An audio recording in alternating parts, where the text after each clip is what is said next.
Hola, buen día para todos. Hoy estudiaremos Moisés enseña historia. Antes de empezar lo haremos con una palabra de oración. Oremos. Padre Santo y poderoso Dios, ayúdanos a entender tu palabra, ayúdanos a ponerla en práctica y ayúdanos a que el Espíritu Santo nos dirija y podamos ser receptores de verdad. En el nombre de Jesús. Amén. El versículo de memoria lo encontramos en 1 Corintios, capítulo 10, versículo 3 y 4. Dice la palabra de Dios: y todos comieron el mismo alimento espiritual, y todos bebieron la misma bebida espiritual, porque bebían de la roca espiritual que los seguía, y la roca era Cristo. Toda la Biblia nos habla acerca de Dios.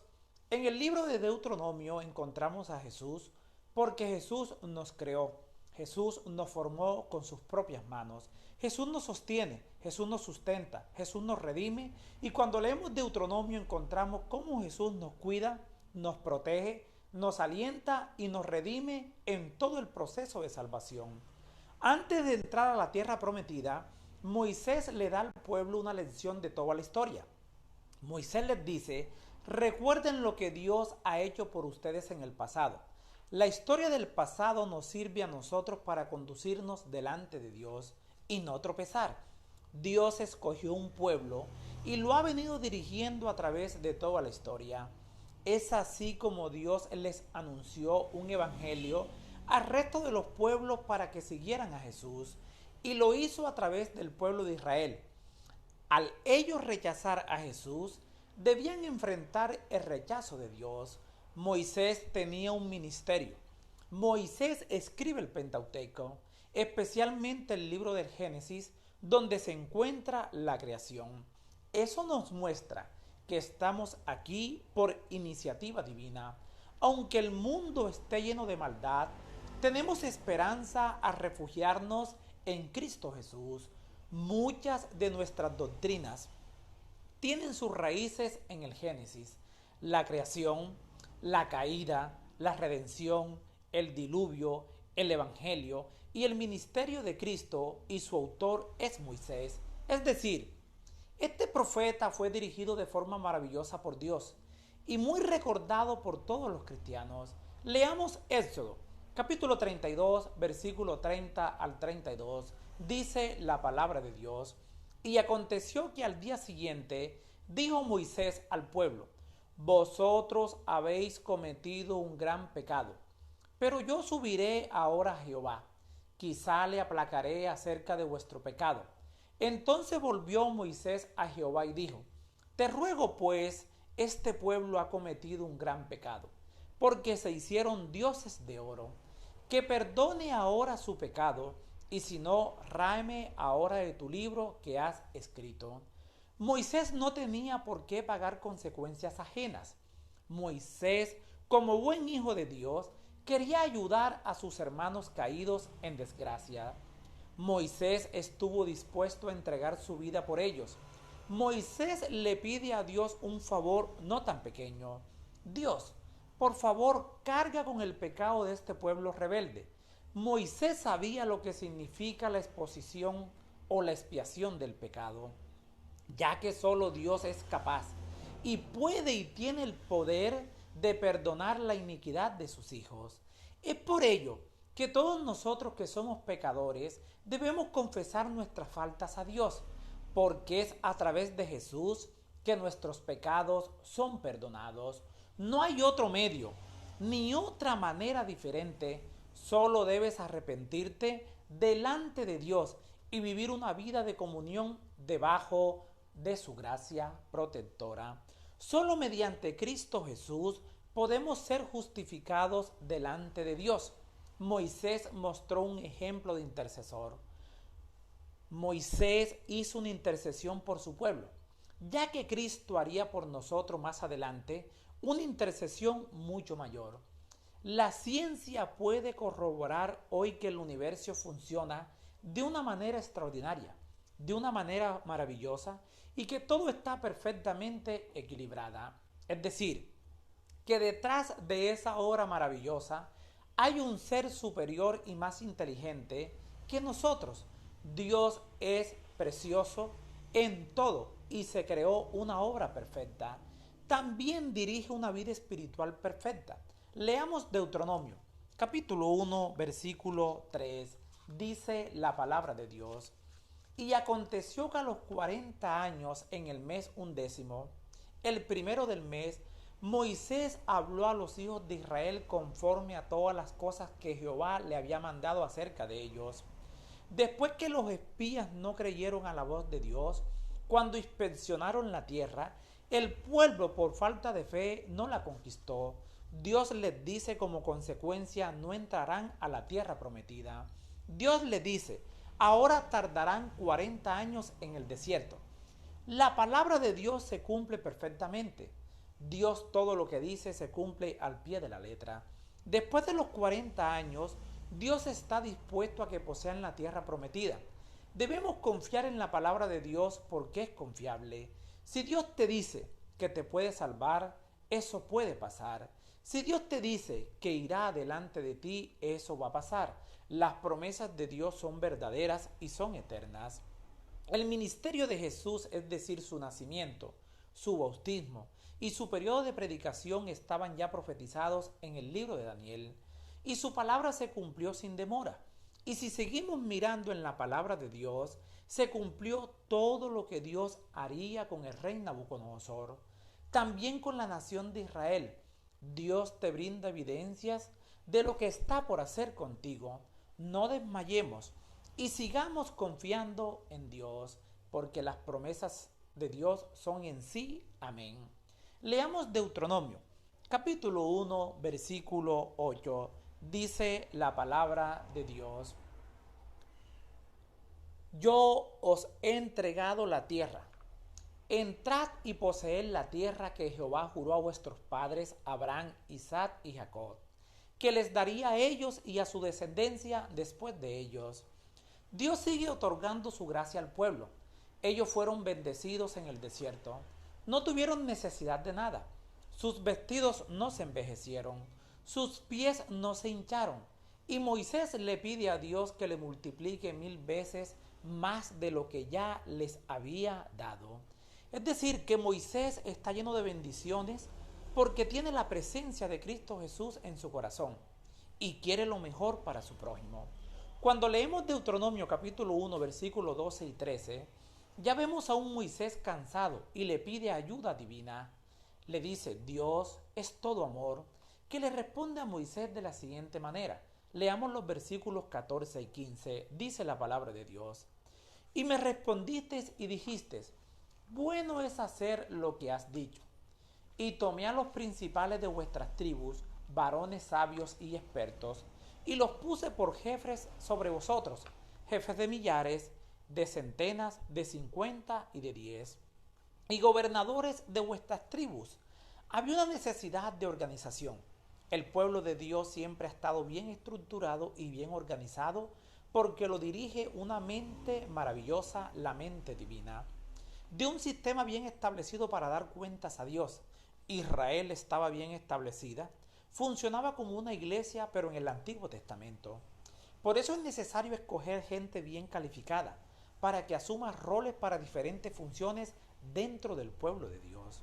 La iglesia debe ser un cuerpo unificado, con personas que cumplan varios roles según sus dones. Dios tiene un pueblo en esta tierra, y es su iglesia organizada. Leamos Números, capítulo 14, versículo 11. Dice la palabra de Dios: y Jehová dijo a Moisés: ¿hasta cuándo me he de irritar este pueblo? ¿Hasta cuándo no me creerán con todas las señales que he hecho en medio de ellos? Yo les iré de mortandad y los destruiré, y a ti te pondré sobre gente más grande y más fuerte que ellos. Dios está un poco airado. Pero Moisés respondió a Jehová: lo oirán luego los egipcios, porque de en medio de ellos sacaste a este pueblo con tu poder. Y lo dirán a los habitantes de esta tierra, los cuales han oído que tú, oh Jehová, estabas en medio de este pueblo, que cara a cara aparecías tú, oh Jehová, y que tu nube estaba sobre ellos, y que de día ibas delante de ellos en columna de nube, y de noche en columna de fuego. Perdona ahora la iniquidad de este pueblo según la grandeza de tu misericordia. Y como has perdonado a este pueblo desde Egipto hasta aquí, Moisés hace una oración de mucha intercesión delante de Dios. Moisés está preocupado por la nación de Israel. Moisés intercede por el pueblo rebelde y a su vez desea cuidar el testimonio de Dios. Porque Moisés le preocupa lo que piensan las demás naciones de Dios, porque Dios es amplio en perdonar. Aunque Dios está airado, es un Dios de amor. Él quiere lo mejor para su pueblo y lo mejor para la humanidad. Recordemos que la nación de Israel sería una luz para el mundo. Ellos mismos debían ser un testimonio vivo del amor divino. Debían compartir el poder de Dios y también compartir la misericordia y la salvación para un mundo en desobediencia. Debían enseñar que solo Dios salva y no los ídolos. Debían establecer el verdadero culto a Jehová. Si Jehová acababa con este pueblo rebelde, las demás naciones dirían cómo no los pudo llevar a tierra prometida, los mató a todos. Moisés quería y deseaba que el pueblo glorificaba a Dios. El pueblo verdadero de Dios debe mostrar gloria, misericordia, bondad y amor. Al final eso lo manifestará Dios a sus hijos a través de su gloria. Y si no lo hace sus hijos, Dios lo hará de una manera extraordinaria. A veces somos nosotros los que no permitimos que Dios se manifieste a las personas por nuestros actos de desobediencia. Pero Dios lo hará de uno u otro modo. Él es el Todopoderoso. Siempre que el pueblo era fiel, contaba con la presencia de Dios. Cada vez que eran fieles, tenían a Dios y recibían la victoria. En medio de todas esas batallas del pueblo de Dios y sus enemigos, morían hombres, mujeres y niños, tal como lo registra Deuteronomio capítulo 2, versículos 33 y 34. Parece un Dios despiadado, pero cuando leemos la palabra de Dios encontramos en Génesis capítulo 15, versículo 13 al 16, las siguientes palabras. Entonces Jehová dijo a Abraham: ten por cierto que tu descendencia morará en tierra ajena, y será esclava allí, y será oprimida 400 años, mas también a la nación a la cual servirán juzgaré yo, y después de esto saldrán con gran riqueza, y tú vendrás a tus padres en paz, y serás sepultado en buena vejez. Y en la cuarta generación volverán acá, porque aún no ha llegado a su colmo la maldad del amorreo hasta aquí. Los amorreos eran un pueblo muy malvado, muy despiadado. El pueblo de Dios tenía muchos enemigos. Eran pueblos paganos, pueblos idólatras, eran pueblos crueles, despiadados. Estos pueblos a esta altura ya no deberían existir. Pero Dios le había extendido su misericordia. Dios estaba esperando que ellos cambiaran su maldad por amor y la reemplazaran por amor divino. Esto nunca sucedió. Si miramos hacia atrás, los niños tal vez eran inocentes y murieron muchos. Dios nunca se equivoca. Si Él permitió esto, es en su infinita bondad. Tenemos que confiar en Dios, que era lo mejor que podía pasar. A Dios hay que seguirlo amando incluso cuando no entendemos sus designios. Él quiere el mejor futuro para nosotros. Finalmente, Dios también es retratado en el Antiguo Testamento como teniendo una tremenda compasión, gracia y paciencia. A menudo Dios daba a las naciones malvadas varias generaciones para arrepentirse de sus fechorías antes de pasar por un juicio. Es decir, que Dios extendía un tiempo para que ellos no cometieran el pecado imperdonable. Y extendió su misericordia para aquellos que se lo hicieron. Por ejemplo, la ciudad de Nínive en el libro de Jonás se arrepintió a la voz del profeta. La ley que Dios entregó a Moisés también instruyó a los israelitas a ofrecer paz antes de atacar a una ciudad. Incluso Dios le dijo a Abraham que no destruyera las malvadas ciudades de Sodoma y Gomorra si tan solo hubiera 10 personas justas viviendo allí. Y cuando Jesús vino a dar a conocer más plenamente el carácter y mensaje de Dios, Él predicó sobre el amor y el perdón, y después había demostrado esos valores hacia sus propios enemigos.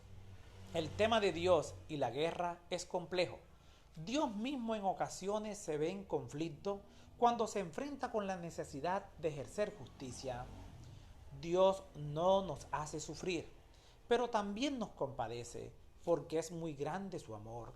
El Señor nos hiere y nos aflige, pero no porque sea de su agrado. Sin embargo, la Biblia retrata un futuro esperanzador en el cual no habrá más guerra, dolor o muerte. Este es el plan de redención de Dios por nuestro mundo. Aunque a veces usó la guerra para juzgar a las naciones malvadas en el Antiguo Testamento, y mientras la maldad del pecado humano a menudo hace que la guerra sea inevitable, hoy en día podemos anticipar un capítulo en la historia de Dios en el cual la violencia y el derramamiento de sangre ya no existirán más. Dios está dispuesto a extinguir la maldad y por supuesto a extinguir el pecado y también la muerte. Si quieres vivir en un reino donde more la paz, la felicidad, la tranquilidad y el gozo permanente, acude a los pies de Cristo Jesús. Les habló Flavio Martínez. Que la paz de Dios les acompañe en este día.